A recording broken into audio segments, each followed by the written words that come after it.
Une étoile plonge dans la fourrure du ciel. Qui ose m'écrire dans le dos l'envers d'un mot, la peau d'un sanglot? Que dire?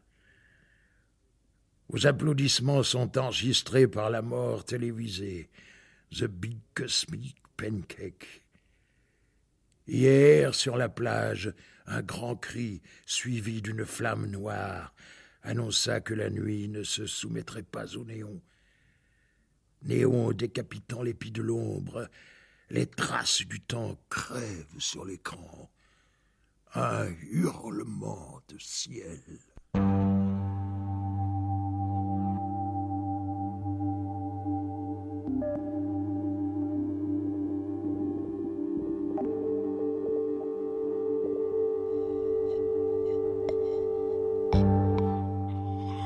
Claude Pellieux, 1934-2002, Le Prince du Cutter.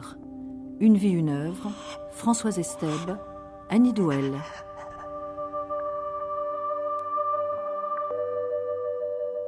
Que suis-je?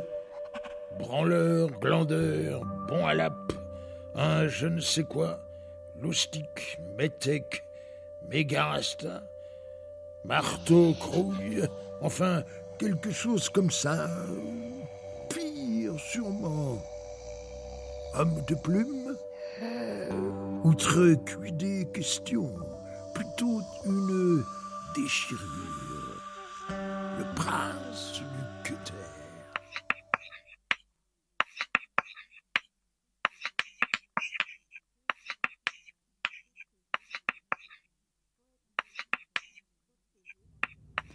Poète plasticien, Claude Pellieux, dans les années 60, part avec sa compagne, Mary Beach, aux États-Unis, où il devient le compagnon de route des écrivains de la Beat Generation.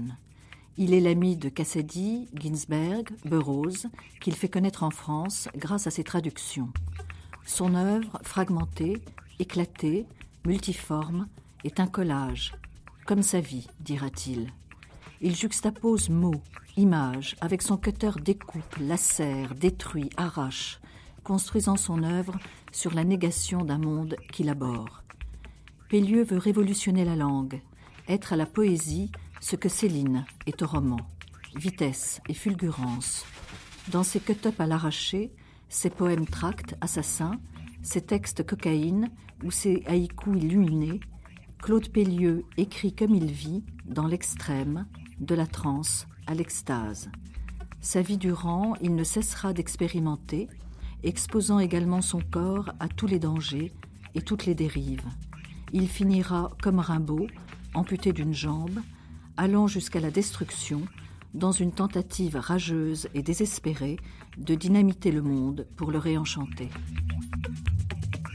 Épidémie, mixage, d'où un brusque retour des choses. Papier collé cubiste, constructiviste, suprématiste, calligramme, dada, mots valises, poème dicté au téléphone, anagramme, automatisme, cut-up, folding, permutation, collages musicaux, fluxus, combine paintings, light show, dream machine, assemblage, happening, performance. Magic Circus, poésie sonore, concrète, visuelle, vidéo, punk, mixage, le hasard au défi, réalité nouvelle, fanzine, rock'n'roll, graffiti. Repenser et refaire la vie.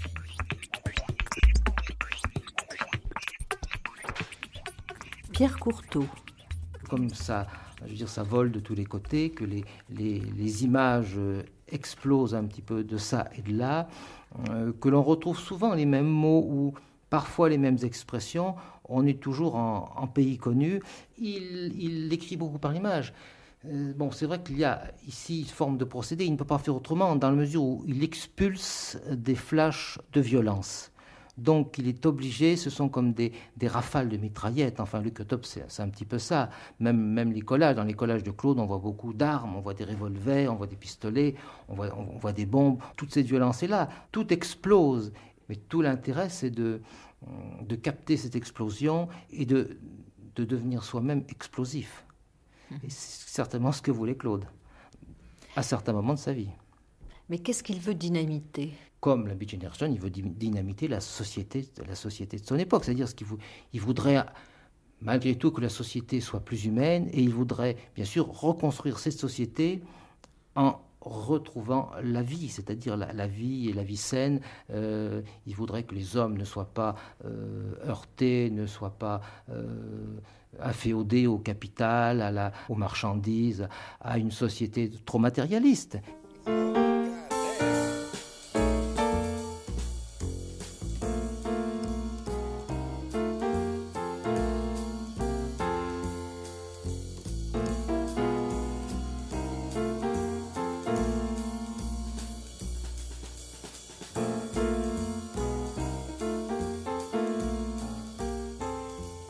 Michel Collet.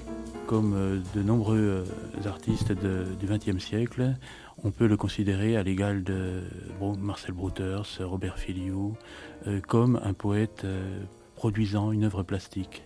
Et d'une manière qui est telle qu'il est très difficile de couper, de séparer la production plastique et la production écrite, poétique. Il crée par son travail plastique. C'est là que le travail de Claude Pellieu est original. C'est ce lien entre le travail plastique et le travail d'écriture.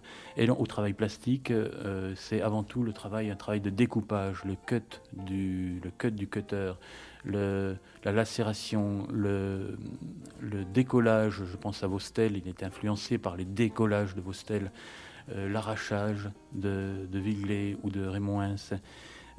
C'est en ça qu'il s'inscrit dans une génération de chercheurs et de trouvères, comme nous pourrions dire, de troubadours, qui vont réenchanter le monde, un monde qui est justement dans l'après-guerre en Europe complètement dévasté, où justement l'art en Europe va avoir peine à retrouver son souffle face notamment à la formidable envolée de l'art américain.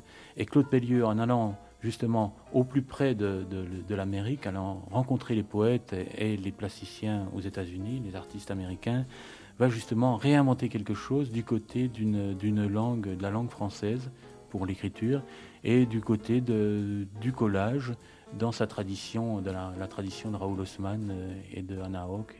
Coller, décoller, recoller, déconner, coller, décoller, faire surgir une surfiction parce que notre futur réside dans la disparition. Mots, formes, bruit, couleurs, son, rien ne peut sauver une image muette. Collage, acte vandaliste, acte terroriste, acte de foi, acte d'amour, acte gratuit. Du tac au tac, fric-frac,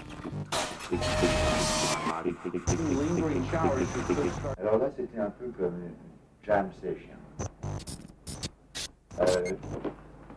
Devant moi, Benoît Delaune a un objet littéraire non identifié, Claude Pellieu, Pellieu Mix, État des lieux, publié par votre maison d'édition, La Notenecte, Infranoir. Donc c'est un texte très, très intéressant de Claude Pellieu qui a été écrit en 1998, et le texte est intéressant dans le sens où la moitié du livre est composée par du texte et l'autre moitié par des images.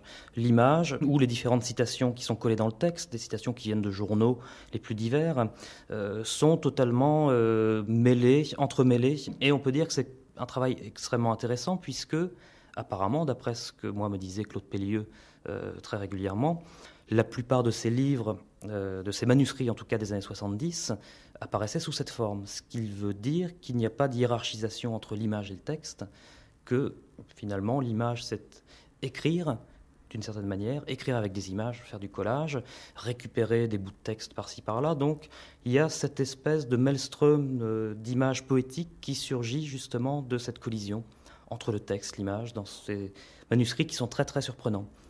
Donc chez Pellieu, tout est collage finalement.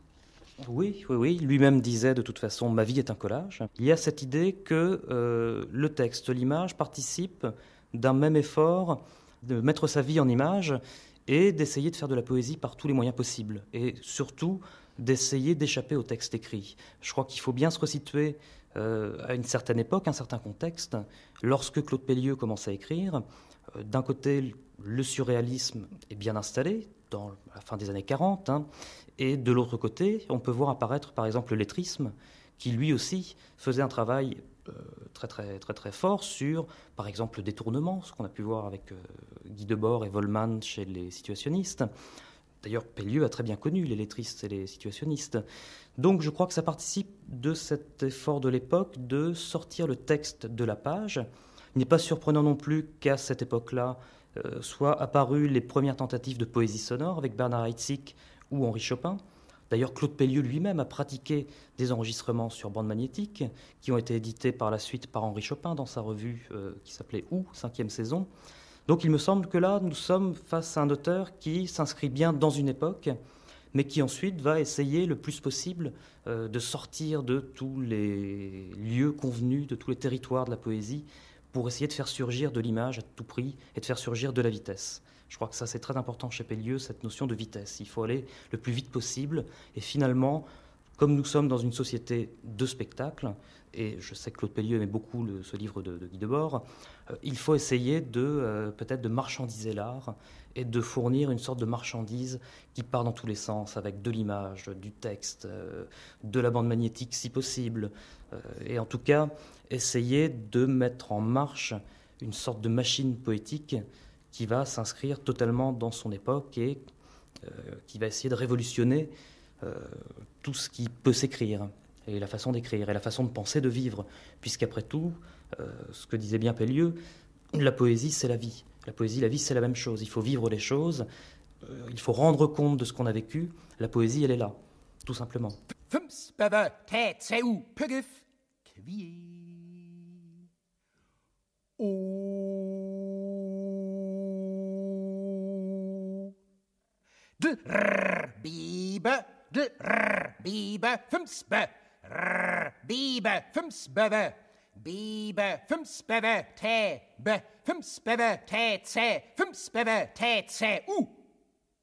Les poches des poètes sont pleines de fleurs séchées, de tickets de consignes, de messages extraterrestres et de lettres d'injures, de factures non payées, d'adresses inconnues.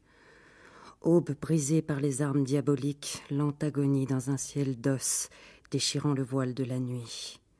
Chair de larmes noyées en haute mer, grande marée fluorescente, voix inconnue brisant les amarres et les ondes. Archipel de bruit, cris, poussière, zone d'ombre. Et le reste suit son cours, spectacle déchirant, aberrant, tourbillon de mauvaise magie, creusant le temps, creusant la vie, cris perçants perdus dans la mer lointaine. La justice des hommes passe, les fleurs de l'arrière-monde se fanent et meurent. Morts, incolores, inaudibles, déguisés en poèmes, en chansons. La mort et ses échardes de propagande, images abstraites, discours, proclamations, attentats, incurables baratins. Chaque jour, des crimes sont commis, des vies réduites à rien, âmes brisées. Le pare-brise du ciel est embué. Ce sont nos larmes qui naviguent dans le tunnel du temps. La terreur dit, et le reste suit son cours. Chaque jour, la tragédie se répète, la vie et la mort s'affrontent, les mantes sauvages gémissent, les tournesols meurent, la poésie se bouleverse de fond en comble, les bruits de la ville s'évanouissent, les dernières nouvelles font rougir les morts, le sang caillé, noir, ronge la lumière, poète et feu devenus cibles. Lanketrrde, pepe, oka, lanketrrde, pipi, tsuka, lanketrrde, rumf, lanketrrde, tsiulentre, lumptumftre, lanketrrde, romftilfto, lanketrrde, tsiulentre, lumptumftre, Claude Pellieu est le seul écrivain français, Pierre Courteau, qui ait fait partie de la Beat Generation et qui soit parti volontairement, peut-être entraîné par Mary Beach, sa seconde femme, enfin sa deuxième compagne, qui soit partie aux États-Unis, où il a vécu, connu Burroughs, Ginsberg, Cassady, etc. C'est sa spécificité pour vous ? Eh bien, disons que c'est vrai que c'est sa spécificité de départ. Mais je crois que peut-être qu'à l'intérieur de lui-même, il était programmé sans doute pour aller vers les États-Unis, puisqu'il dit très bien qu'à une certaine période, Pour lui, il n'y avait pas de poète français qui puisse l'intéresser. Et moi, il me semble que les États-Unis l'ont attiré peut-être pour ça. Les États-Unis l'ont attiré parce que juste après la guerre, Claude était un enfant et il s'est mis à connaître un petit peu les jukebox, les flippers, un petit peu tout le clinquant américain. Et c'est peut-être aussi ce qui a pu l'entraîner vers cette Amérique qui était quand même, je pense, assez fascinante. Et le rythme lui correspondait mieux que le rythme français. Oui, le rythme, certainement aussi la vie, parce que si Claude dit qu'il n'y avait pas de poète en France, c'est que le battement du cœur poétique français ne lui convenait pas. Il voulait, je pense qu'il avait une recherche à accomplir et un désir profond à réaliser. Donc d'une certaine façon, il fuyait volontairement un univers qui était étriqué pour lui et il allait à la recherche de quelque chose ? Eh bien, certainement. L'univers poétique pour lui se réduisait à seulement quelques auteurs, dont Céline et Michaud peut-être pour la drogue. Mais pour le reste, je pense qu'il en avait certainement fait le tour et que l'ailleurs, cette attirance vers la frontière peut-être avec le mythe américain devait le passionner plus. Et c'est certainement pour ça qu'il a voulu partir. Bon, peut-être aussi à cause de son idylle avec Mary Beach. Et puis c'est un peu un nomade, Claude Pellieu. Il erre comme ça de lieu en lieu, il a beaucoup de mal à se fixer. C'est une forme d'errance quand même. Oui, tout à fait. Mais là, la forme d'errance traduit bien aussi l'errance des poètes de la Beat Generation. Elle traduit l'errance du roman de Kerouac Sur la route. Elle traduit les voyages des autres auteurs de la Beat Generation. Donc Claude, lui, certainement, arrivant dans un pays qu'il ne connaissait pas, a dû vouloir le visiter, mais a dû vouloir aussi s'imprégner de cette Amérique qui était, je pense, à cette époque-là, dans les années 60, un pays assez fascinant et assez déroutant. Violent ? C'est de là qu'il prend cette violence terrible qu'il y a dans ses textes ? Ou était-il violent lui-même ? Je ne sais pas. Il me semble que Claude n'était pas un individu violent pour l'avoir connu, pour avoir correspondu avec lui. Il me semble que c'était surtout un homme très humain et que ce n'était pas quelqu'un qui... ce n'était pas un va-t-en-guerre, c'était quelqu'un de tout à fait normal. Il me semble que en lui n'était pas la violence. La violence, elle était à l'extérieur, c'est-à-dire qu'elle était dans ce pays, qui était un pays qui sortait de la guerre, un pays nouveau, et qui était en continuelle construction. Et il me semble que Claude a été pris dans cette tourmente, et il l'a certainement traduite dans sa violence à elle-même. Mais il n'épargne personne. Il n'épargne personne, mais je crois qu'il faut faire une petite parenthèse là. Il faut peut-être parler aussi d'abord du style, parce que ce style de la Beat Generation qui est fait de cut-up, de mixage, de ready-made, d'enregistrement, de 13 candés, c'est un style qui est lui aussi violent.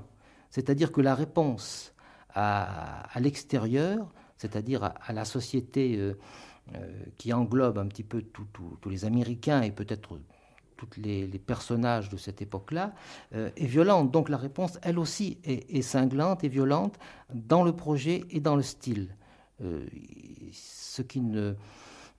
Ce qui apparaît bien dans certains de ces cut-up, et aussi dans ses poèmes listes, parce que Claude fait aussi souvent des poèmes listes très longs, qui veulent englober une certaine unité et la réalité cosmique entière. C'est ça qui est très important aussi chez lui, c'est que, il est aux États-Unis, mais il est toujours dans le monde et dans l'univers entier. Et c'est ça qui est très important chez lui.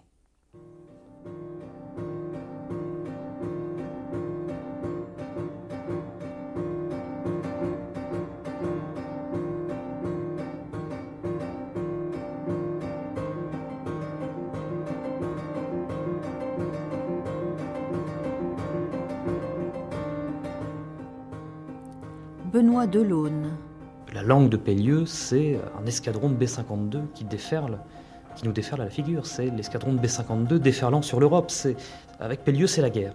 Je crois que c'est F.J. Haussant, un ami de Claude Pellieu, qui utilisait cette expression et qui disait « Pellieu, voilà, c'est la guerre ». C'est une sorte de guerre permanente contre le mot, contre la langue, contre les mensonges, contre tous les systèmes, tous les pouvoirs. N'oublions pas de toute façon que Claude Pellieu est quelqu'un qui a beaucoup milité dans les milieux anarchistes, dans les années 50. Claude Pellieu, c'est quelqu'un qui ne s'est pas présenté à son incorporation militaire en pleine guerre d'Algérie et qui était emmené par les gendarmes menottes au poing en Algérie. Il ne faut pas oublier non plus que Claude Pellieu a passé 3 ans en Algérie, de 58 je crois à 61, et qu'il en est ressorti, comme beaucoup de monde à l'époque, très très marqué.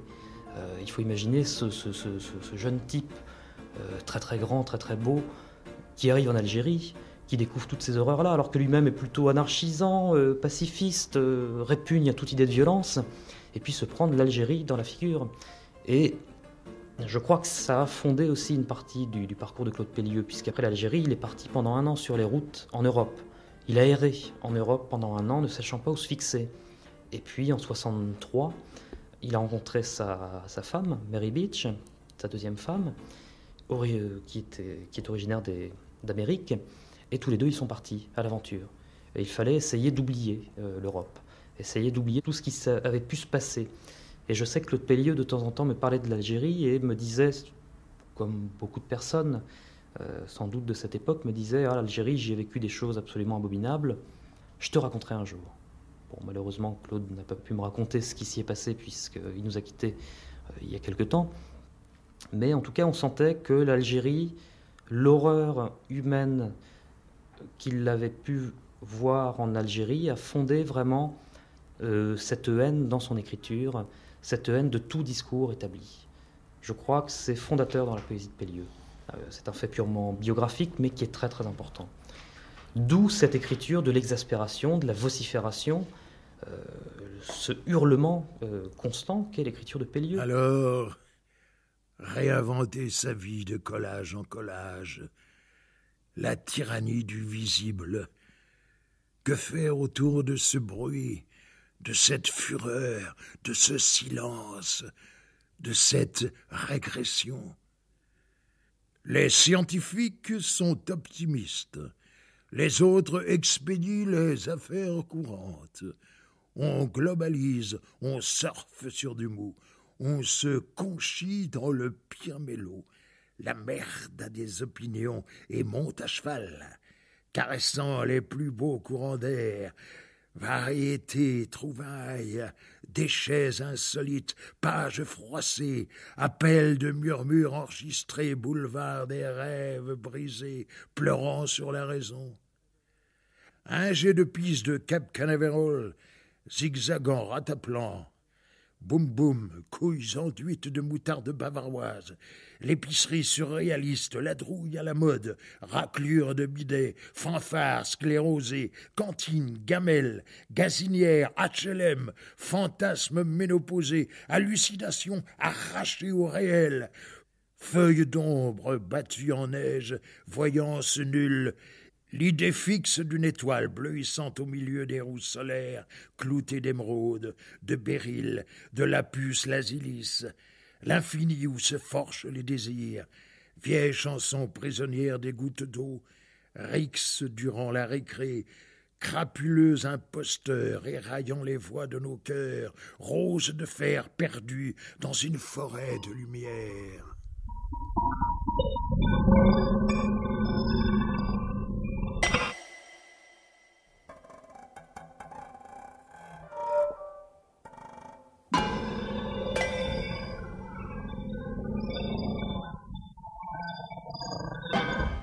Michel Collet. Claude Pellieu est né à Beauchamp, à côté de Pontoise. En 1934. Voilà. Et après la guerre d'Algérie, Claude Pellieu va, après quelques années en France, il se mariera avec Lulu, avec qui ils mèneront une vie très poétique, très dans le Paris des années du début des années 60. Il va rencontrer un groupe d'Américains dont fait partie Mary Beach et ils partiront aux États-Unis. Et commencera alors une fantastique randonnée poétique, une fantastique randonnée aussi géographique, puisque des dizaines de déménagements vont se succéder.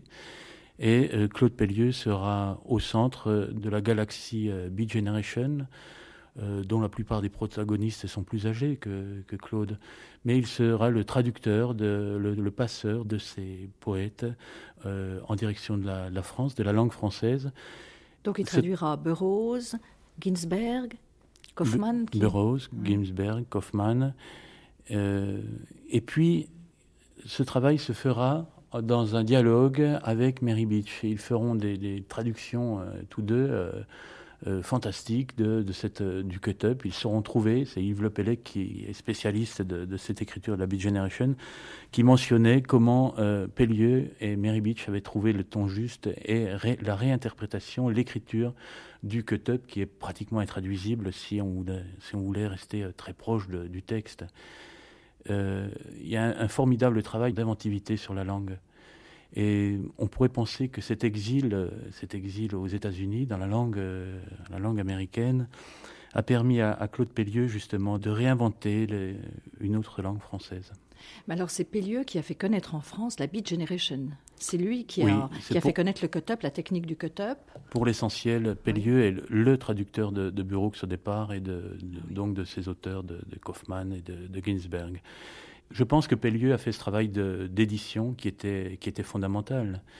Et au-delà d'un travail d'édition, son écriture sauvage, ravageuse, éclatée sera même, on pourrait le dire, un modèle pour de nombreux jeunes écrivains en France dès les années 70, dès les livres publiés chez François Didiot ou Soleil Noir, et puis un peu plus tard les traductions publiées chez Christian Bourgois. Mais alors, lorsque Pellieu dit « ma vie est un collage », qu'est-ce qu'il veut dire par là? Sa vie, c'est quoi? C'est une vie en fragments? C'est une vie éclatée? Alors, c'est une vie éclatée, puisqu'il a déménagé, je crois, je n'ai plus le nombre exact, mais il a dû déménager 80 ou 90 fois dans sa vie. Benoît Delaune. La vie est un voyage permanent. Et puis, il y a cette expression qu'il emploie dans un texte, un très très beau texte qui s'appelle Infra Noir, publié par le Soleil Noir. Il nous dit très bien qu'il faut que l'œil nu explore les choses et qu'il faut s'affranchir de ce qu'il appelle la lourde conscience mécanographique. Donc il faut absolument, selon lui, s'affranchir de toutes les règles, toutes les routines. D'ailleurs, il y a un texte qui dit très justement que l'inaction est rouge comme la poésie, surtout si je tourne le dos aux routines et au quotidien. Ça, c'est un texte qui veut bien dire ce que Pellieu avait en tête, c'est-à-dire vraiment s'affranchir de la routine, essayer de faire de sa vie une explosion de différents collages, de différents moments, et essayer de vivre avant tout le plus de choses possible.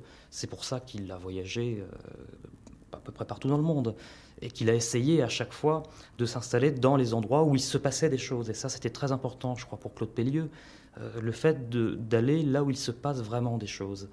C'est pour cette raison, par exemple, qu'en 1966, on le retrouve à la Factory d'Andy Warhol, côtoyant le Velvet Underground, côtoyant Nico, côtoyant toute cette scène extraordinaire.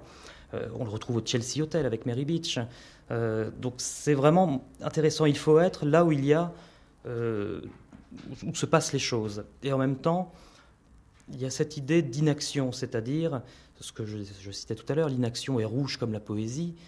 Il faut essayer, selon Claude Pellieu, de ne pas travailler, de ne pas avoir de boulot, de ne pas avoir de vie stable, mais justement, il faut être toujours dans le fugitif et essayer de faire les choses rapidement. La vitesse, je crois que c'est très très important chez lui.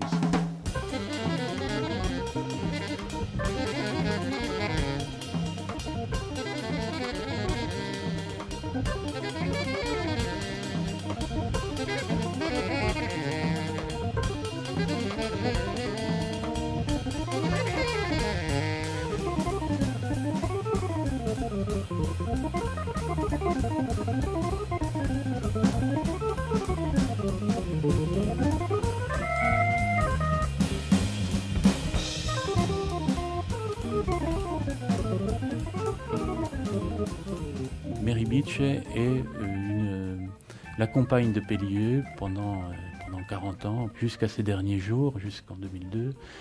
Mary Beach accompagnera Claude Pellieu. Elle est traductrice, elle est elle-même artiste peintre et elle produit une œuvre gravée, elle produit des collages. Et puis un travail en correspondance, en un dialogue avec Claude Pellieu. Dans une lettre, il explique que Mary Beach et lui ont découvert qu'à partir du ratage, du rien, du rejet, du déchet, le ratage de l'impression lithographique et le ratage du collage pourront, dans un choc, dans une déflagration, produire d'autres formes. Et ils vont s'acharner, à partir d'éléments trouvés, d'éléments ratés, d'éléments manqués, à construire des œuvres croisées. Et le dialogue de Mary Beach avec Claude Pellieu produira une œuvre très intéressante qui sera entre la peinture et le collage, qui se situe aussi entre l'écriture et le collage. Mais chacun fait son œuvre, réalise son œuvre, ou alors oui. Est-ce qu'ils travaillent en même temps sur la même œuvre, même collage? Dans un entretien dans Flash Vivement Noté, lors de la réalisation de ce document, Claude Pellieu explique qu'il travaille avec Mary Beach à la manière de jazzman, chacun réalisant un solo, improvisant sur l'improvisation de l'autre, reprenant le souffle dans le souffle de l'autre et produisant de l'inattendu. Car profondément, le travail de Pellieu, et on parlait de nihilisme peut-être, mais c'est produire de l'inattendu, de la rupture, et en tout cas de l'imprédictible. Lui-même, travaillant avec l'imprédictible, un peu à la manière de Merce Cunningham pour son travail avec le hasard, ou John Cage. Claude Pellieu va intégrer cette dimension de l'inattendu. Et c'est la revue ouverte au café par hasard, et c'est l'émission de télévision, c'est le travail de Mary Beach, c'est un coup de téléphone de Paul Bley ou de Allen Ginsberg qui déclenche quelque chose. Et il prend appui sur cet imprévu pour créer d'autres situations imprévues. Il travaille par strates. Par strates, oui. Par strates, il y a une vision qui pourrait être très proche du rhizome deleuzien, des correspondances, des nœuds, des circonvolutions, des rencontres, des répétitions, du développement en spirale d'une œuvre écrite qui rencontre ou qui se défait d'images, de son œuvre plastique.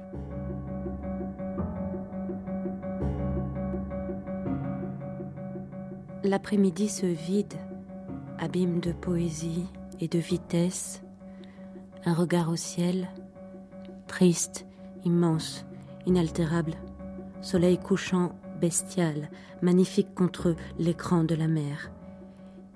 Image camouflée, mots garrots, regard inhabitable, éclat sourd du ciel de Mars, caresse de l'ombre irriguant l'œil intérieur, aquarelle, grise et verte, comme la mer au petit jour. Lumière grise murmurant au-dessus des vagues, écume balayant l'espace, et en pleine marge, la parole ruinée se mêle au chant de la forêt. Ce soir, à San Francisco, le crépuscule ressemble à une tache de sang.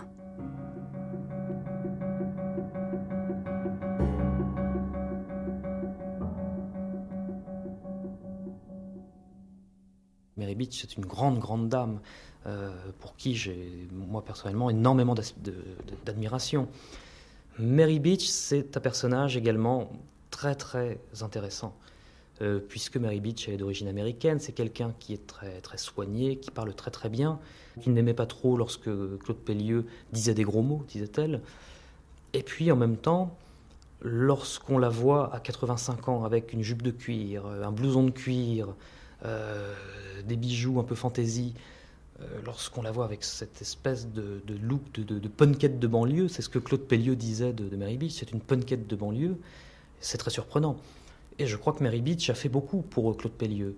Tout d'abord, elle lui a apporté la connaissance qu'elle avait de l'Amérique, et également, elle s'est vraiment investie à corps et âme dans cette Beat Generation, puisqu'elle a travaillé dans la librairie de Lawrence Ferlinghetti, la librairie City Lights de San Francisco, et qu'avec Claude Pellieu, tous les deux, ils ont édité des textes. Elle avait sa petite maison d'édition qui s'appelait Beach Books, Texts and Documents, où elle publiait du William Burroughs, du Claude Pellieu. Qu'est-ce qu'elle a publié ? Elle a publié des choses absolument extraordinaires.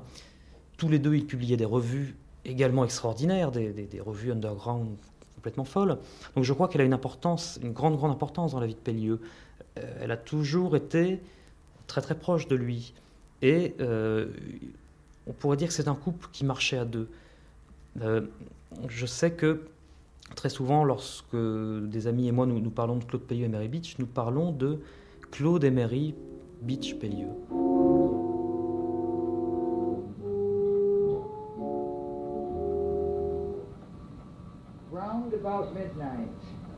Round about midnight in the latrines of time, silence and death sound the retreat. Round about midnight flowers break their solitude. Under the great skies where the half-dead swarm, the winds weep and foam. Autour de minuit, toutes les pierres respirent. Autour de minuit, les compas de la joie nous libèrent. Autour de minuit, les regards vides et morts des robots. Autour de minuit, s'épanouissent les fleurs sauvages. Autour de minuit, les tiges froides des télés se fanent. Autour de minuit, l'ombre du poète suicidé vivant. Autour de minuit, nous attendons tout du hasard. Autour de minuit, la vie jaillit comme un cri. Autour de minuit, les futurs morts entrent dans la nuit des temps. Autour de minuit, Blue Monk et le bruit des couleurs. Autour de minuit, un chant d'espoir que la terreur efface. Autour de minuit, un blues de l'autre côté du ciel. Autour de minuit, la neige et les corbeaux. Autour de minuit, rochers rieurs et bouquets d'algues. Autour de minuit, la lune se regarde dans la glace. Autour de minuit, les étoiles font la roue hors de l'espace. Autour de minuit, j'entends renaître le printemps. Autour de minuit, les comètes éternuent. Autour de minuit, la tulipe noire et rouge déploie ses ailes. Autour de minuit, les bruits humains de tous les jours. Autour de minuit, frangé de nuages, le sex appeal des embruns. Round about midnight between heaven and earth, at 13,000 feet, once more the sun rises in the blackness of the blue.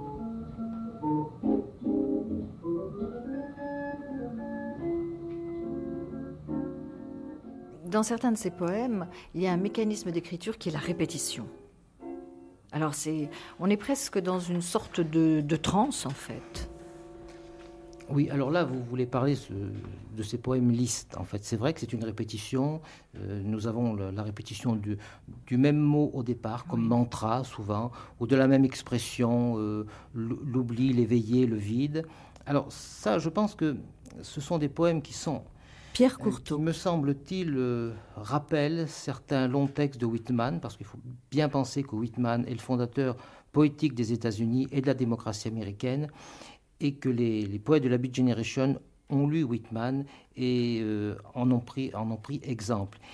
Et Claude donc se situe dans cette dérive-là, si je peux parler de dérive.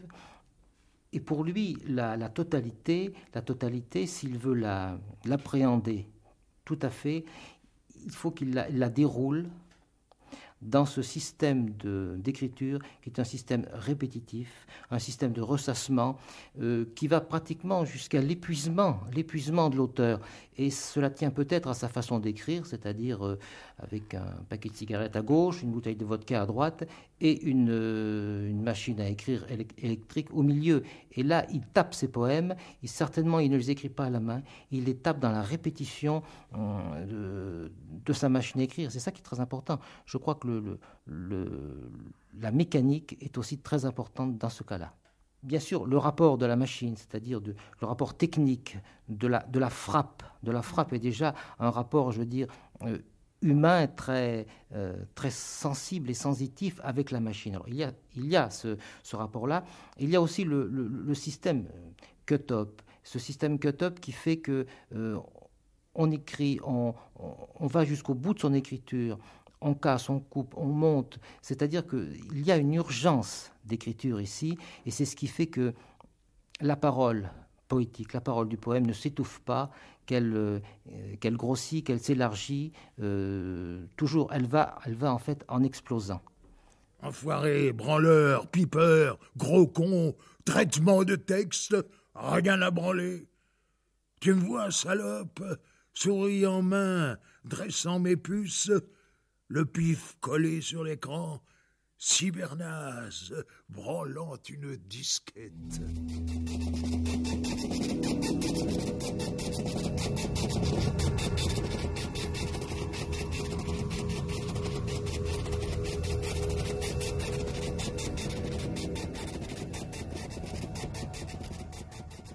Et il lacère, souvent. Il lacère, il attaque, il détruit, il arrache, il va jusqu'à l'épuisement même du sens ou de la représentation. Il va travailler du côté de ce langage de l'image. Il va au plus profond de lui-même, dans une lacération de l'image, dans un arrachage. Il a travaillé très jeune il a fréquenté Raymond Hens, il a fréquenté Daniel Spoerry, il habitait rue Mouffetard, à côté de chez Daniel Spoerry. Je crois qu'il était très influencé par cette approche plastique, à un moment donné, tout autant qu'il a été influencé par le surréalisme. Et par rapport à la littérature américaine, alors que souvent Claude Pellieux est classé dans la Beat Generation, on pourrait affirmer que Claude Pellieux est profondément européen. Les personnes qui intéressent Claude Pellieux, les artistes, les écrivains qui intéressent Pellieux, sont bien sûr ses compagnons de route aux États-Unis, Ginsberg, la Beat Generation, William Burroughs, mais Pellieux ne cesse de signifier son intérêt pour Céline, Paul Morand, des écrivains très classiques, Rimbaud, Mallarmé, sont les écrivains auxquels se réfère Claude Pellieux. Ce n'est pas le sentiment que l'on a quand on le lit. Parce que vraiment, cette violence et cette férocité, cette fragmentation des choses aussi, est beaucoup plus proche de la littérature américaine que de Morand que vous avez cité, Michel Collet. Claude Pellieux est un exilé, peut-être. Et cet exil du côté de la langue va lui donner justement la distance, va lui permettre d'inventer de nouvelles facettes à la langue, une nouvelle façon d'écrire, une nouvelle façon rageuse, éclatée. Je me souviens de Michel Bulteau, qui est un poète très, très reconnu actuellement et qui a fait énormément de choses. Michel Bulteau, lors d'une conférence que nous avions faite ensemble, lors d'une grande exposition de collage de Claude Pellieux, Benoît Bulteau Delaune disait une chose très simple. Il disait, en 67, avec quelques amis, j'écrivais de la poésie, mais rien ne sonnait moderne à nos yeux, à nos oreilles. On ne trouvait aucune poésie qui corresponde à, par exemple, ce qu'on pouvait écouter en musique. Aucune poésie ne correspondait à ce que faisait Dylan. En France, nous n'avions pas de poésie qui arrive à la cheville de ce que pouvait faire Bob Dylan. Tous ces poètes étaient, nous disait-il, très, très froids, on ne trouvait rien d'intéressant. Il disait bien sûr, Michel Bulteau disait bien sûr, on connaissait Dupré, Rodansky, mais aucun poète n'était dans cette espèce de lignée d'une écriture du rock'n'roll, du jazz, de l'improvisation, du rock'n'roll. Et enfin, Pellieux est arrivé. Il était dans quel état de conscience quand il écrivait ? Est-ce qu'il écrivait sous l'emprise de l'alcool, de la cocaïne ? Parce qu'il y a des textes complètement hallucinés, c'est un peu des textes cocaïne. Je pense qu'il a certainement fait des essais, comme beaucoup d'auteurs de cette époque-là. Alors naturellement, je n'ai pas non plus assisté à ces séances d'écriture-là, mais il est certain que tout ce qui pouvait, même pour les gens de la Beat Generation, mais pour Claude aussi, tout ce qui pouvait stimuler son esprit et sa force de création était le bienvenu. Ça c'est certainement certain. Mais ce sont des textes hallucinés pour vous, Pierre Courtauld, ou des textes oniriques, ceux de Claude Pellieux ? Je pense qu'ils sont, pour moi, ni hallucinés ni oniriques. Ils sont lyriques. C'est vrai qu'il a des images un petit peu, comment dirais-je, psychédéliques. On peut dire il a des flashs, des images comme ça. Mais ça, il faut pas toujours chercher à comprendre. Il faut simplement voir la nécessité, la rapidité dans lesquelles ces flashs ont été écrits et dans lesquels aussi ils ont illuminé la page. Parce qu'il y a aussi une forme d'illumination dans ce travail. Et c'est certainement une recherche vers laquelle voulait aller Claude. Alors Claude Pellieu parle beaucoup du hasard, c'est un des éléments de son écriture, comme si par le hasard, il y allait avoir une sorte de dévoilement. Qu'est-ce qu'il attend du hasard? Qu'est-ce que c'est que le hasard dans le cut-up de Claude Pellieu? Eh bien, un peu comme John Cage, dans une certaine mesure, il se confie au moment, c'est-à-dire à l'ici et maintenant zen. Donc le hasard, eh bien, le hasard, c'est ce qui, pour lui, est le plus gratifiant, c'est-à-dire ce qui va lui apporter dans le moment brusque cette matière tirée des informations télévisées, tirée d'une lecture de journal, tirée d'un disque, enfin tirée de tout et de n'importe quoi. Donc le hasard, c'est ce qui va construire le poème chez Claude. Oui, mais là, vous situez le hasard au départ, à l'origine de son écriture. Et moi, j'avais le sentiment que c'était plutôt ce qui allait donner un sens à toute cette espèce de pêle-mêle de choses confondues ou juxtaposées. Oui, tout à fait, mais le hasard est déjà là au départ. C'est ce qu'on peut, à la rigueur, appeler le chaos cosmique, en fait. Et ce chaos, Claude le ressent. Le ressent et, naturellement, sans traduire ce hasard comme un poète classique, il va le restituer dans sa force et dans son désordre. Et c'est ça qui est un jeu toujours de va-et-vient entre Claude et le hasard. Mais c'est aussi ce qui fonde la force de l'écriture de Claude et la force de la puissance de ces images. Et ça, c'est vraiment primordial.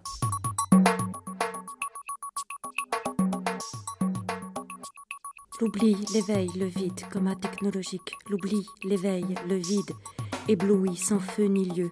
L'oubli, l'éveil, le vide, exit dans l'aube grise. L'oubli, l'éveil, le vide et la salive nacrée des étoiles. L'oubli, l'éveil, le vide, la conscience se déchausse. L'oubli, l'éveil, le vide, on dirait la mer, le silence, la pluie. L'oubli, l'éveil, le vide et plus rien que nos yeux pour pleurer. L'oubli, l'éveil, le vide, le troisième œil articule. L'oubli, l'éveil, le vide, Rainbow Voice, Amok Express. L'oubli, l'éveil, le vide, l'exil au goutte à goutte. L'oubli, l'éveil, le vide, la zone d'ombre, les feuilles mortes. L'oubli, l'éveil, le vide, si près de la nuit, si près de la guerre. Finalement, on est toujours dans l'écriture de l'extrême, que ce soit de la vitesse à l'attention, à la contemplation, c'est toujours l'extrême qui intéresse Claude Pellieu. Benoît Delaune. Oui. Il me semble que Claude Pellieu, en cela, est totalement moderne. Je crois que c'est un des derniers grands écrivains de la modernité, dans le sens où il faut justement aller toujours vers le plus rapide, le plus vite, le plus pamphlétaire. Et c'est vrai que, par exemple, je me souviens, moi, d'avoir lu des textes de Claude Pellieu dans une sorte de festival de poésie très, très convenu, dans une université à Rennes. Bon, c'était un espèce d'événement un peu bizarre organisé par des associations étudiantes. Je me souviens d'avoir lu des textes de Claude Pellieu, des textes qui sont vraiment du côté de la vocifération, une espèce de fulgurance d'images. Et puis des étudiants sont venus me voir à la fin de cette lecture me disant « mais c'est beaucoup plus violent que ce qu'on peut lire dans Charlie Hebdo ou dans ce qu'on peut lire dans la presse libertaire ». Et je crois qu'il y a là où Pellieu peut-être a réussi, c'est dans cette extrémisation des choses, dans cette fulgurance et cette espèce de vocifération à l'extrême qui correspond à ce que doit faire le poète. C'est ce qu'il dit très bien dans ce texte, un texte moi, vraiment que j'aime beaucoup, qui s'appelle Infranoir et qui résonne très très souvent dans ma tête, un texte très très important de Claude Pellieu de 72. À un moment, il dit le poète finalement est le législateur du vide. Sur le cadastre de la fuite, il semblerait que le poète a cette mission justement d'aller jusqu'au bout et de nous montrer peut-être, et là on revient très simplement à la lettre du voyant de Rimbaud par exemple, mais on revient à cette idée que le poète peut justement par l'extrémisation, par cette sorte d'hallucination qui est à la limite de la lucidité, le poète peut nous montrer des choses et se doit justement de nous montrer cette réalité qui est infranoire. Mais aller au-delà pour chercher quoi, pour montrer quoi? Est-ce que c'est aller au cœur de la société? Est-ce que c'est aller au cœur de l'humain? Chez Claude Pellieu, il y avait peut-être la volonté d'aller au-delà de lui-même. Donc aller au-delà de l'humain, c'est une formule, oui, qui peut convenir. Je crois que Claude Pellieu avait cette envie d'aller au-delà de la lucidité. C'est-à-dire, une fois que la lucidité tombe, une fois qu'on a expérimenté par exemple le LSD, puisqu'il y a une époque où il ne s'en est pas caché, il a beaucoup expérimenté le LSD, où il s'agissait d'ouvrir les portes de la conscience. Enfin bon, on était dans ce discours très très proche de Huxley, très très proche de Timothy Leary. Il s'agissait d'ouvrir la conscience. On pourrait dire que Pellieu, il s'inscrit dans la lignée de William Burroughs, dans le sens où justement il s'agit d'excéder la conscience. Et en même temps, ce qui est intéressant chez Pellieu, il s'agit d'excéder la conscience sans tomber dans l'inconscient.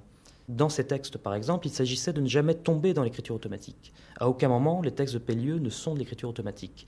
Ils sont justement ce que j'appellerais une écriture vite, dans des textes que lui-même appelait des scripts vite. D'ailleurs, il y a l'un de ses textes qui s'appelle Boomerang, l'un de ses premiers textes qui date de 1965, où il nous parle de cette volonté qu'il a d'écrire des mémorandums de toutes les contradictions exprimées. Il me semble que là, il y a également quelque chose de très proche du détournement. Le détournement, et donc le collage par là même, le détournement, c'est le langage de l'anti-idéologie. Là, on se rapproche peut-être de Lautréamont. Là, il y a vraiment cette idée qu'il faut retourner les idées comme des gants pour essayer de construire une nouvelle conscience. Dans ces textes, par exemple, pamphlétaires, il y a vraiment une espèce de flot verbal absolument délirant. Il y a encore cette espèce de flux de conscience qui reste et qui fait qu'on se retrouve en face d'une sorte de bulldozer d'écriture. Pellieu, c'est vraiment un bulldozer. Là où sa poésie passe, plus rien ne repousse. C'est une œuvre qui vient pour interrompre quelque chose qui est de l'ordre de la transmission du message. Claude Pellieu va créer de la faille. Il y a un message très cohérent qui est à décrypter, qui prend son sens dans le fourmillement, dans l'éclatement, dans la prolifération. Et le sens serait un sens global qui pourrait apparaître, ou une apparence qui donnerait le sens, une apparence qui créerait la profondeur. Par le découpage des images découpées par les médias, par le redécoupage, le non-asservissement au prédécoupage du format télévisé, on pourrait dire que Pellieu va détruire du sens pour produire du sens.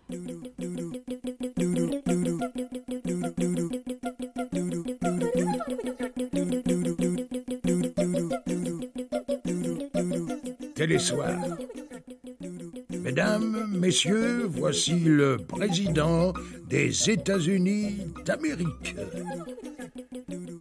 Ici, nous sommes loin de la guerre, des foyers hallucinants où la violence articule, loin de l'horrible arène politique, loin des guerres civiles. Le rire programmé, caméra emploi du temps, politique fiction, laser éternité, noté entre les charnières du temps, photo carbonisée sur l'étoile morte, un ange passe, SOS, image laconique, on vit dans un rêve. Un jumbo-jet décolle, toutes les radios de la Terre gémissent, de planète en planète.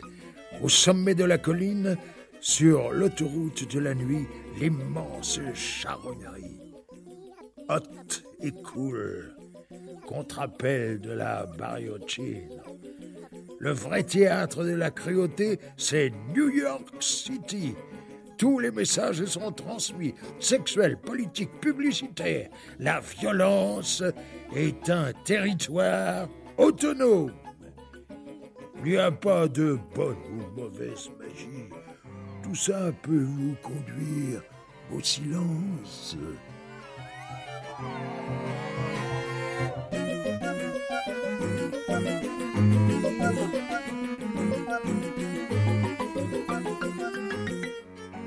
On se rend bien compte que même si Claude contestait violemment la société, il avait quand même une volonté d'absolu. C'est pas quelqu'un qui restait au ras de son travail, au ras de la rue. C'est quelqu'un qui avait une volonté d'élévation. Il voulait aller, il le disait, voyager dans les étoiles. C'est quelqu'un qui avait une réelle volonté d'approfondissement de son travail et il voulait certainement toucher un absolu. Alors un absolu qui n'était pas forcément un absolu de Dieu, mais qui pouvait être un absolu du non-savoir ou un absolu zen. Et c'est ça que l'on découvre. On le découvre très bien dans son œuvre si on prend le temps de la lire attentivement. C'est quelqu'un, Claude, qui a beaucoup de culture, qui a lu les poètes chinois, qui a lu les haïkaïstes, qui a lu bien sûr certains poètes français, et qui a une culture certainement universelle et qui s'en sert pour gravir lentement certains échelons. À un moment donné, Claude parle de volonté de retrouver l'illumination, cette illumination zen. Et naturellement, je ne pense pas qu'il ait eu l'illumination comme un moine peut l'avoir eu, mais il avait cette intention de s'élever au niveau, ce qu'on peut dire, du non-savoir, et il y arrivait par le flash et aussi par l'écriture de certains haïkus qui me paraissent assez prodigieux. Il les écrit comme des modèles d'apaisement pour lui. Et il le dit souvent, il dit le collage m'apaise, mais aussi ces collages qui ont trait au haïku, ces petits textes qu'il compile dans certains livres comme Carte postale, ce sont des textes qui avoisinent le haïku, qui sont souvent de magnifiques haïkus, mais qu'il faut prendre dans la totalité et qui sont souvent des exemples, des moments, c'est vrai, d'apesanteur, mais des moments de répit, de silence pour se retrouver lui-même.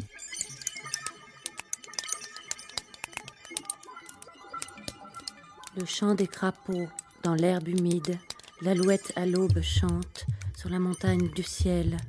Cible antipode, compte à rebours, hors temps, outre langue.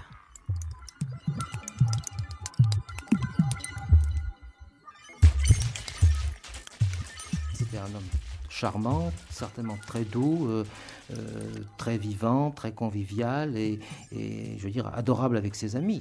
C'est quelqu'un de fondamentalement très humain. Et cette humanité, même si elle se rebelle, même si elle éclate, si sa violence est souvent extrême, eh bien, elle sait se canaliser pour redécouvrir en fait ce que voulait en fait chercher Claude, ce qui est l'homme véritable. C'est ça, il avait aussi cette recherche en lui-même de retrouver ce qui faisait peut-être la véritable substance humaine hors de tous les accessoires qui pouvaient la recouvrir et puis la masquer.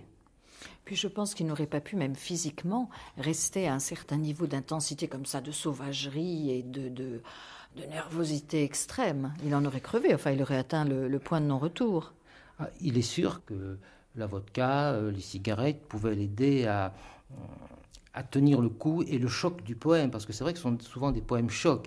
Ce qui se passe aussi, c'est qu'on voit bien que souvent certains poèmes utilisent une répétition, une anaphore, et c'est certainement cette anaphore qui, à chaque vers, à chaque début de vers, embrayait le poème et le rembrayait à chaque fois. C'est-à-dire que la machine était bien huilée, le moteur tournait bien et on sentait bien que comme ça, Claude pouvait contenir son texte et dominer un petit peu la fatigue physique et mentale qui pouvait suivre un petit peu ce travail-là, mais certainement qui devait être épuisé à la fin d'un poème. La machine s'emballe quand même, souvent.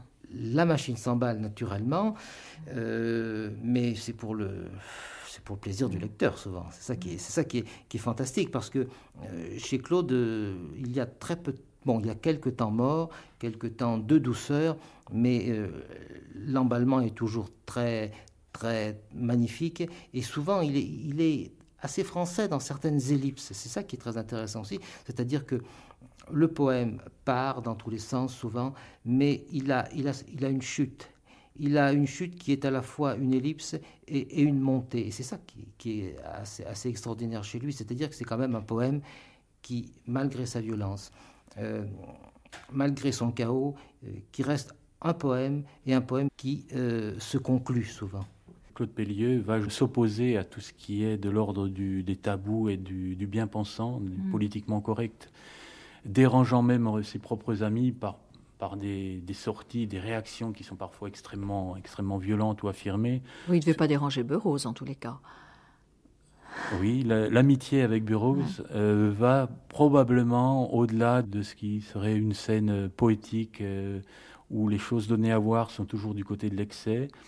Je pense qu'avec Burroughs, et il est vrai qu'avec Allen Ginsberg aussi, ils ont eu une vie d'amitié, une vie tels des compagnons de route, des compagnons d'une même génération. Une vie de délire. Une vie de délire et une vie faite aussi de moments de quiétude, et simplement à contempler la vapeur au-dessus d'une tasse de café dans le matin froid à Norwich ou à Cherry Valley, étaient des choses qui étaient constantes dans la vie de Claude Pellieu, avec ses amis William Burroughs et Allen Ginsberg.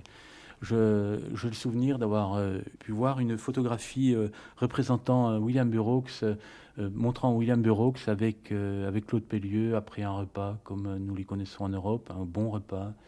Et on avait l'impression d'une grande quiétude, justement, où les masques des poètes furieux et des poètes maudits pouvaient justement être déposés quelques instants. Il y a quelque chose un peu du festin nu de Burroughs, quelquefois, chez Pellieu. Il y a un délire sexuel, notamment, qui revient très très fréquemment, délire homosexuel. Puisque Claude Pellieu va justement au fond, aux sources même de ce qui fait notre humanité, bien sûr, il rencontre la question de la différenciation, il rencontre la question de l'identité sexuelle, il rencontre la question du rapport entre les sexes, etc. C'est quelque chose qui est toujours amené dans ses poèmes, comme sur le mode de la révolte. Et puis, comme s'il y avait justement quelque chose à proférer, à dire, à crier, du côté qui n'est pas politiquement correct, mais du côté d'une expérience humaine, profondément humaine, qui est l'expérience du poète et qui, justement, va aller au-delà des normes sociales, qui va faire des expériences absolument dramatiques ou parfois lumineuses, mais en tout cas où corporellement, le poète s'est investi. Et Claude Pellieu est du côté de cette parole libre qui parfois va déranger. Halluciné, parole hallucinée souvent. Oui, je le pense en effet. Il touche au langage de l'image, au langage en image et à la contiguïté, à quelque chose qui serait de l'ordre de fragments qui viendraient se heurter, de mise en abîme, et qui justement est du côté d'une pensée non construite, en tout cas non cartésienne, qui est proche d'une pensée du rêve. Je pensais au rêve, peut-être à l'hallucination, mais aussi à une pensée non construite qui prend sens avec des énergies fluctuantes qui vont animer des images, avec une fulgurance des images, puisque l'écriture de Pellieu, comme son travail plastique, est du côté de la fulgurance. La réalité bégaie, mots, larves, soupir au sommet du charnier. Nous avons trahi Dieu en plein jour.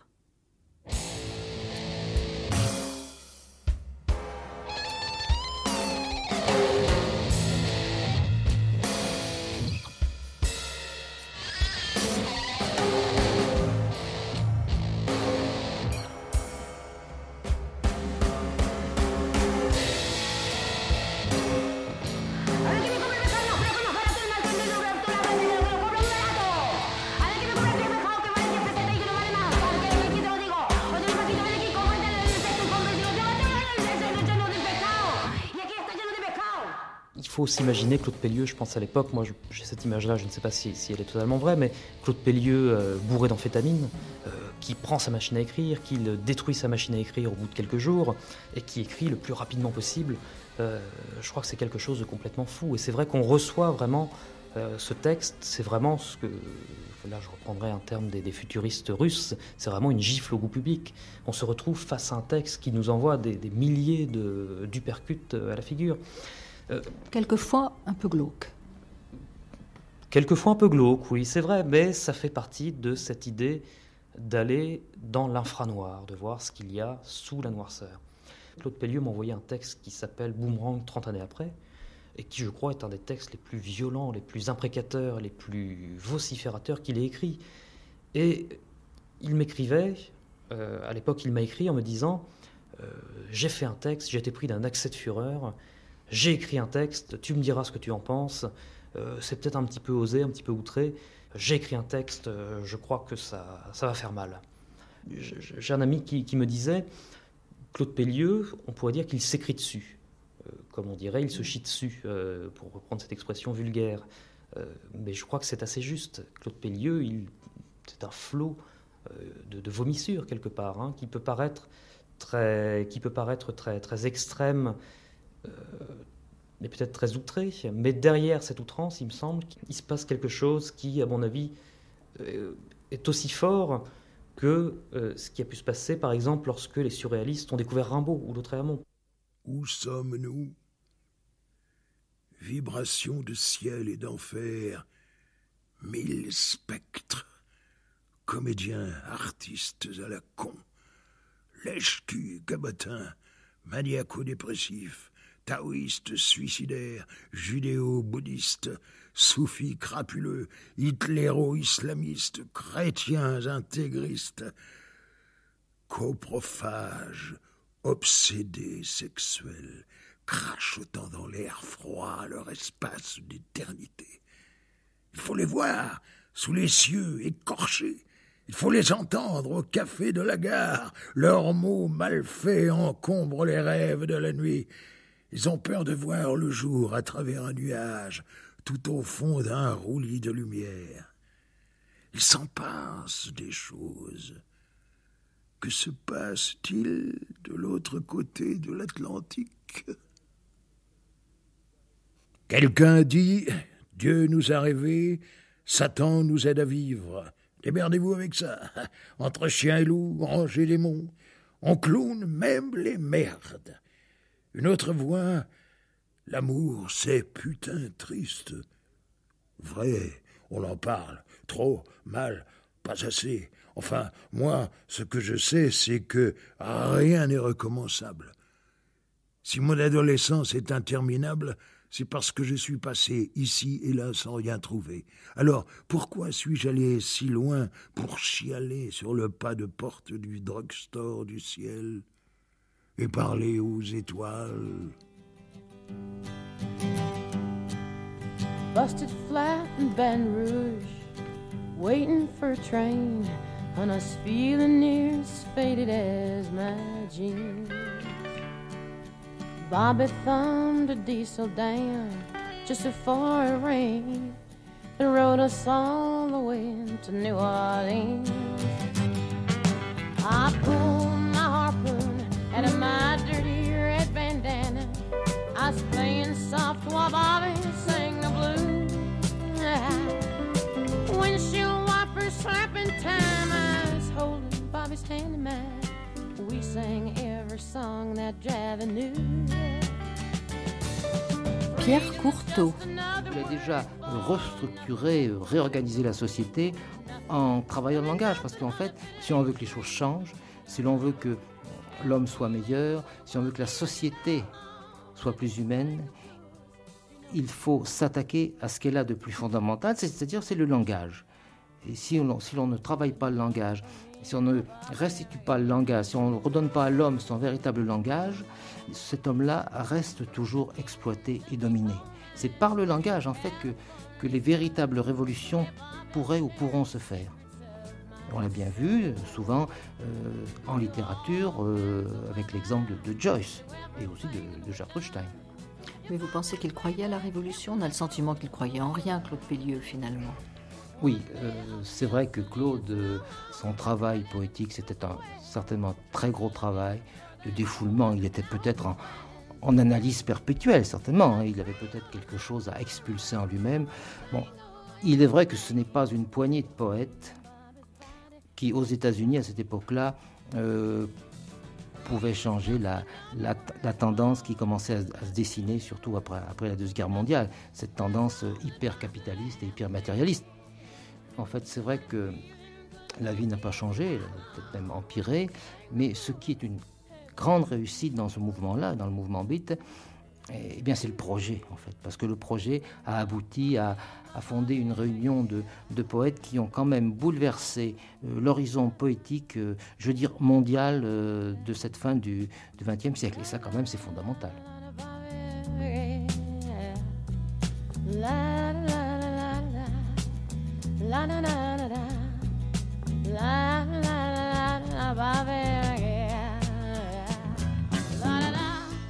Benoît Delaune.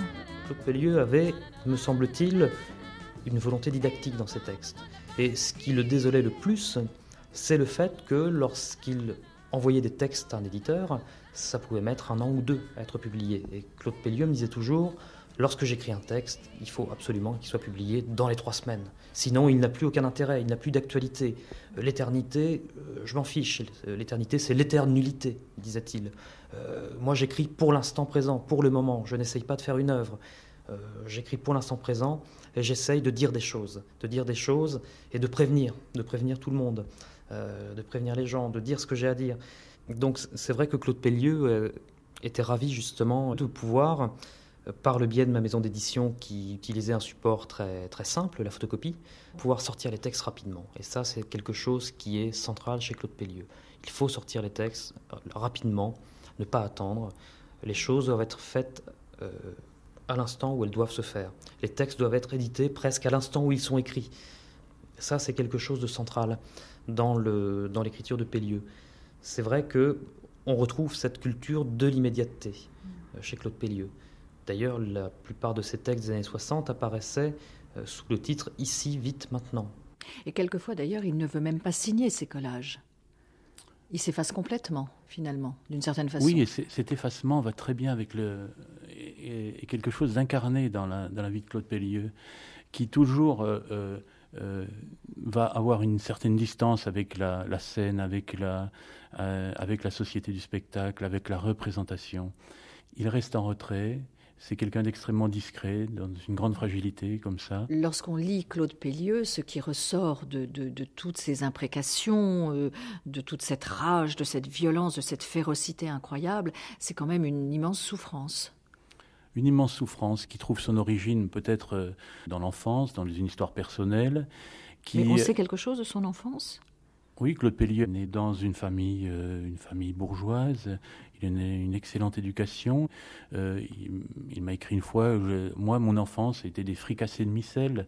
Il a une éducation religieuse qui lui donne une sensibilité qu'il taira toujours, enfin le plus souvent une sensibilité mystique. Bien sûr non affirmée et puis parfois même niée, mais qui lui donne un intérêt pour des lectures profondément religieuses, pour des sentiments à l'égard du monde de compassion qui vont l'emmener à des cris de révolte, puisque en tant que poète, il n'est pas justement dans la commisération et la compréhension, il est justement dans la révolte. Il affirme des choses. Quand il découpe le monde avec son cutter et qu'il fragmente le monde, il se révolte contre le remplissage et le flux sans cesse déversé par les masses médias, parmi ce qui fait notre humanité. Et lui voit en cela justement quelque chose de non humain, quelque chose de technique. Claude Pellieu vient en quelque sorte démonter, casser cette technique pour trouver probablement une rédemption, pour trouver quelque chose du côté de l'humain en tout cas.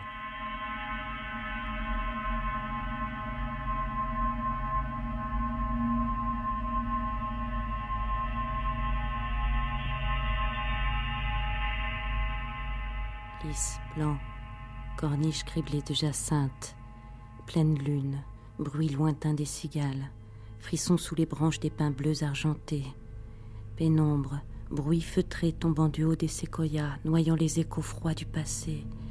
California, la peau du ciel est grillée comme une amande. Des roses en papier poussent sur le miroir. Gouttes de pluie perdues dans le vent, tourbillons de nuages, d'éclairs. Mort, odeur, écume fluorescente mourant comme une vague sur l'autoroute sauvage. La nuit est lourde comme une négresse. Nous rions, un rire immense, violent, creux, rond comme l'œil d'une Winchester, au point du jour les 4 volontés du vent. Œil naufragé dans la dialectique melon.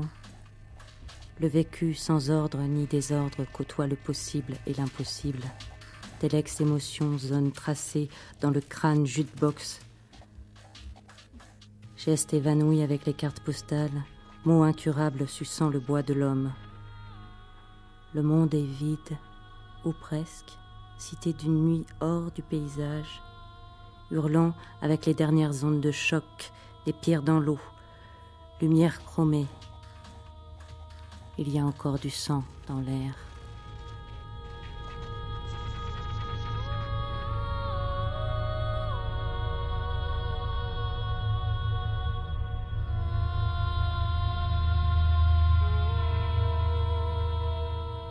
Michel Collet.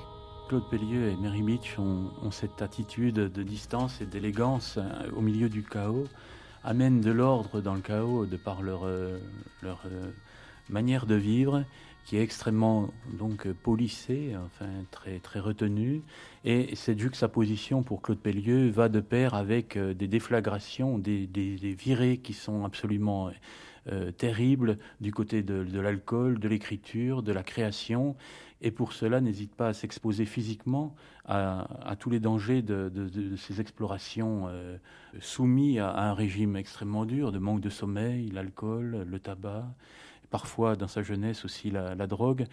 Et c'est quelqu'un qui est entier et qui ne joue pas. S'explorant lui-même, il explore le monde. En tout cas, la vie de Claude Pellieu, c'est une vie vers les 20 dernières années de sa vie, c'est une vie extrêmement réglée de travail, et puis de distance polie par rapport aux médias, par rapport aux représentations, et par rapport à l'image dans laquelle on a pu trop facilement l'enfermer, et l'image d'un poète beatnik, alors que non. Pellieu, c'est un Français vivant aux États-Unis avec une très grande éducation, une très grande classe. Et qui se sera tout de même acharné à se détruire. Paradoxalement, la vie de Claude Pellieu est certainement du côté de l'expérimentation de la destruction. Mais comme elle l'est présente, cette destruction, elle est constamment à l'œuvre chez William Burroughs, qui va lui aussi passer par des phases d'expérimentation physique, de produits extrêmement toxiques. Et chez Claude Pellieu, ceci est constamment présent. Et comme chez William Burroughs, il y a toujours cette distance polie face au chaos.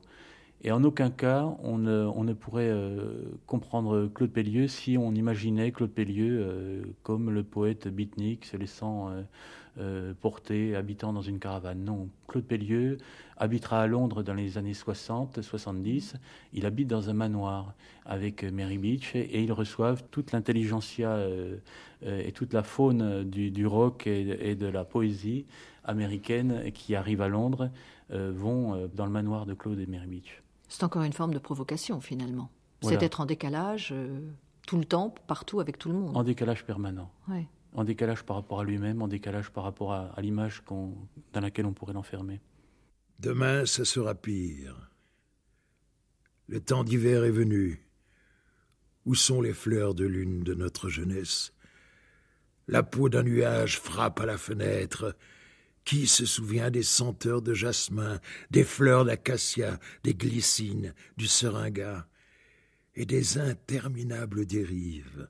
Saint-Germain, les Halles, Pigalle, la Bastoche, la gare Saint-Lago, les portes de Paris, les portes de la nuit, les cieux lavés d'acide et de larmes. Salut, vermine, faut que j'aille à la ligne derrière un nuage aveugle. J'aimerais être un poète japonais, écoutant les gouttes d'eau frapper à la fenêtre, cherchant l'adresse d'une fleur, épinglant les dernières minutes sur la peau de la mer, imbibé de saké, possédant cette vertu, l'attention. Assis sur un banc, attendant le bus, terminus, tralala, que dire à ceux qui ne cessent de répéter « Nous sommes déjà morts ». Je les regarde dans les rues d'un autre temps, défilant en file indienne, on dirait des harengs baltiques. Je retiens tous ces petits riens qui nous échappent. Ils sont plus nombreux que les feuilles mortes. Des éclats de miroirs.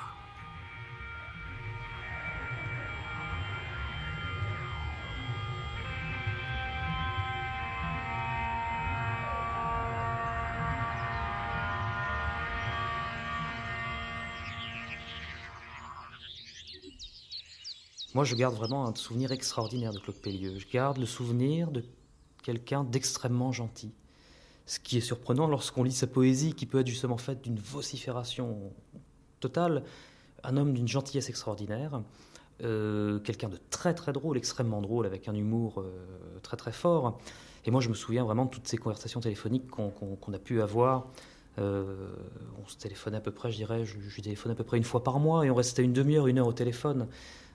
C'était complètement gargantuesque, complètement délirant, ces coups de fil. Et je crois que l'un des plus beaux coups de fil que j'ai eu, une des plus belles conversations téléphoniques que j'ai eues avec Claude Pellieux, c'est malheureusement la dernière, puisque moi je l'ai appelé le 20 décembre 2002 pour son anniversaire, puisqu'il est né donc le 20 décembre 1934. Et donc il était très très mal déjà à l'époque, puisque comme Rimbaud, il était amputé d'une jambe, cloué au lit, sous morphine. Alors il m'a dit justement dans ce coup de fil, oh la morphine, moi de toute façon ça ne me fait rien, puisque j'ai été accro à l'héroïne pendant une bonne dizaine d'années, donc la morphine ne me fait plus grand-chose. Et le souvenir que je garde, c'est le souvenir d'un homme sans doute très très malade, qui sans doute souffrait énormément, puisque la fin de sa vie a été très très très très dure. Et pourtant, on a passé une demi-heure au téléphone. Il était 1h du matin en France, il devait être à peu près, je ne sais pas, 8h du soir aux États-Unis. Il était à l'hôpital, il était dans sa chambre d'hôpital. Et puis, on a beaucoup ri. C'est-à-dire que moi, j'étais très très très triste, puisque je sentais confusément qu'il n'y en avait plus pour très longtemps. Et puis, lui a réussi à me faire rire pendant une demi-heure. Alors Claude Pellieux a travaillé dans l'État de New York jusqu'à la fin de sa vie, jusqu'en 2002, dans un atelier, un petit atelier dans un village, Norwich, avec sa compagne Mary Beach. Ils ont continué ce travail de création plastique et poétique, puisque Claude Pellieux est décédé en décembre 2002. À Noël, je crois. À Noël, très malade, bien sûr. Il affirmait lui-même avoir été fou. Il faut être fou avant d'être sage. Il disait, moi j'étais fou très longtemps, probablement trop longtemps. La solitude fume dans le noir. Les lilas se perdent. Une feuille de menthe me dit que je suis encore vivant. Il a cette fragilité qui lui permet de ressentir un petit peu toutes les secousses du monde, et surtout, comme il le dit souvent, les secousses inaudibles, qui sont que simplement les poètes qui ont une âme éveillée sont capables de ressentir. Et Claude était à l'écoute, c'était quelqu'un qui, je crois, avait des racines profondes dans l'humanité et dans ce qu'elle pouvait avoir de souffrance. Et c'est quelqu'un qui a très bien traduit tout cela, qui a su le restituer d'une façon très moderne, et c'est ça qui est très important. Et le restituant de cette façon-là, de cette violence-là, il l'a mieux fait comprendre, je pense, aux Américains, aux Français et certainement au monde entier. C'était un sismographe, d'une certaine façon. Tout à fait, mais on sait bien que l'écriture est comme un sismographe, c'est toujours une expérience de pointe. Et quand on voit sa ponctuation, il y a beaucoup de pointes dans la ponctuation de Claude Pellieux. Tout à fait. Exclamations. Tout à fait, il y a des exclamations, donc c'est ce qui prouve, il y a des points, le texte quand même est revu et retravaillé, ce qui prouve quand même que Claude avait l'intention de faire une œuvre et de ne pas donner n'importe quel texte au lecteur. Son phrasé, son cut-up, son mixage, tout ce qui était pour lui les intermédiaires de sa pensée, il devait quand même les canaliser, parce que Claude savait bien dominer sa phrase et, dans un certain sens, se dominer lui-même. Et c'est ce qui peut-être peut différencier Claude de la Beat Generation, c'est-à-dire qu'à côté de cette violence, à côté d'une certaine forme de gratuité qu'on pourrait peut-être lui contester, n'est-ce pas ? Il y a cette volonté d'être poète, et en voulant tutoyer un petit peu la vacuité et l'unité même formelle du monde, eh bien, accéder à d'autres formes de poésie que les poèmes longs, que les poèmes listes. Et le fait d'avoir cette tentation du haïku fait bien de Claude, à mon avis, un poète complet. Et c'est ça qui est magnifique, parce que si on réfléchit bien, si on lit bien l'œuvre de Claude, on voit quand même qu'il y a un désir de montée graduelle, un désir de s'approcher peut-être de l'illumination zen, qui font, c'est vrai, de Claude un poète hors du temps maintenant.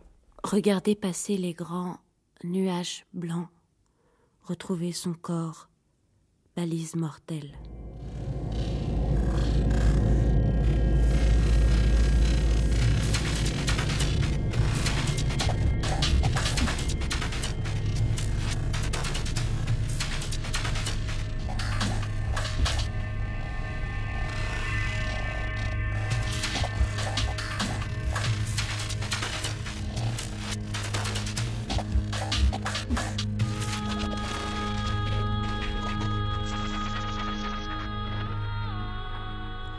Claude Pellieu, le prince du cutter. Le prince du cutter vous salue bien. Voyez-vous, on vit, on meurt comme ça, n'importe où. N'est plus qu'un changement d'adresse, un numéro d'insécurité sociale, un misérable transfert bancaire, une barcode. Même au ciel, il n'y a plus de poste restante pour l'expatrié virtuel. Que reste-t-il des bruits de l'ombre ?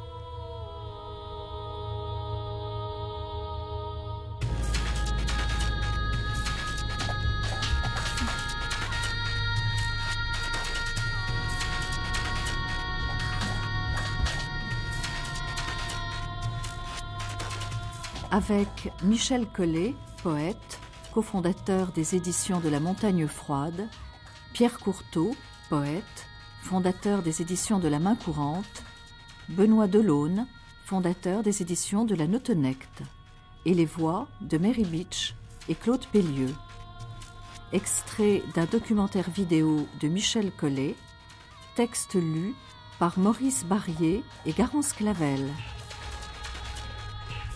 Mixage Claude Niort, Sébastien Labarre, une émission de Françoise Estèbe, réalisée par Annie Douel.